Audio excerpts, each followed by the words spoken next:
Social media জুড়ে সবার এখন একটাই প্রশ্ন, ৩১শে ডিসেম্বরটা কি?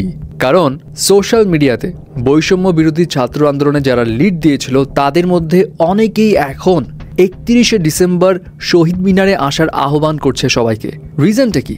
রিজন কিন্তু এখন স্পেসিফিক্যালি বলা হয়নি, জাস্ট এতটুকু আইডিয়া তারা দিয়েছে এই দিন নতুন কোনো একটা পরিবর্তন আসতে পারে এবং এমনভাবে জিনিসগুলো বলা হচ্ছে যেন জিনিসগুলো এবার করতেই হবে, হয় এবার করা যাবে না হয় আর কখনোই না, মানে do or die type situation.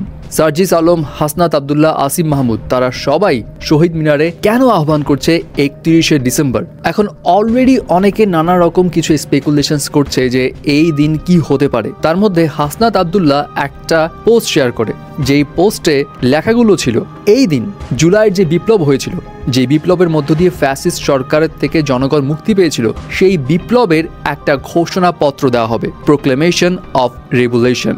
এখন এই ঘোষণাপত্রটা কি? এই ঘোষণাপত্রের ফলে কি কি উপকার হতে পারে সেটা নিয়েও অনেকে অনেক কিছু বলছে। যেমন কারো মতে এই প্রোক্লেমেশন অফ রেভলিউশন অর্থাৎ এই বিপ্লবের ঘোষণাপত্র দেওয়ার মাধ্যমে অনেক কিছু চেঞ্জেস আসবে এবং সবাই বাংলাদেশ 2.0 যে স্বপ্নে গড়ার চেষ্টা করছিল সেটা বাস্তবায়নের একটা বড় স্টেপ গ্রহণ করা হবে। ফর এক্সাম্পল, সংবিধান চ্যালেঞ্জ ও সংস্কার।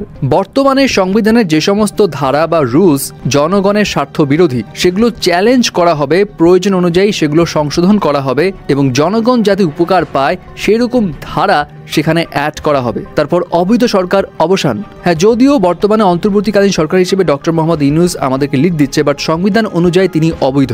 সো অনেকের ধারণা হয়তো এই ধারাটাও চেঞ্জ করা হবে, অথবা ডক্টর মোহাম্মদ ইউনূসকে সরিয়ে একটা বৈধ ও ন্যায়ভিত্তিক সরকার প্রতিষ্ঠা করা সম্ভব হবে এবং সেই লক্ষ্যে কোনো একটা বড় স্টেপ নেওয়া হবে। তারপর রাষ্ট্রীয় কাঠামোর রূপান্তর। পুরনো, অকার্যকর এবং বাধাগ্রস্ত যে সমস্ত নিয়ম রয়েছে যেগুলো রাষ্ট্রের কাঠামো আরও স্ট্রং ও কার্যকর করতে বাধা দেয় সেগুলো চেঞ্জেস করা হবে অথবা ওখানে সংস্কার আনা হবে। তারপর জনগণের আকাঙ্ক্ষা পূরণ। দেশের মানুষের যে সমস্ত কমপ্লেইন রয়েছে বা যে সমস্ত স্বপ্ন তারা দেখে সেগুলো ফার্স্ট প্রায়োরিটি দেওয়া হবে। সেই কথাগুলো যাতে নীতি নির্ধারকরা শুনে তেমন একটা নিয়ম পরিচালনা করা হবে এবং রাষ্ট্রের প্রতিটি স্তরে দুর্নীতি সহ প্রশাসনিক যে সমস্ত নড়বড়ে অবস্থা রয়েছে, যেগুলোতে জটিলতা রয়েছে, সেগুলো দূর করে দ্রুত উন্নয়ন নিশ্চিত করা হবে। মানে এমন কিছু সিস্টেম এখানে চালু করা যেতে পারে যেখানে নতুন নিয়মে নতুন রাজনৈতিক ব্যবস্থার উদয় হবে।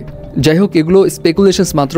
আসলে কি হতে পারে বা কি হতে যাচ্ছে সেটা তো ৩১ ডিসেম্বর বিকাল ৩টায় শহীদ মিনারে গেলেই বোঝা যাবে। বাট অনেকেই বলছে যেহেতু ৩ আগস্ট এই তারাই শহীদ মিনারকে সবাই আহ্বান করে গণ অভ্যুত্থানের ডাক দিয়েছিল, সো ডেফিনেটলি ৩১ ডিসেম্বরও ভালো কিছুই তারা নিয়ে আসবে। অ্যাট দ্য সেম টাইম কেউ কেউ এটাও বলছে দয়া করে এমন কিছু বলবেন না যাতে জনগণ নিরাশ হয়।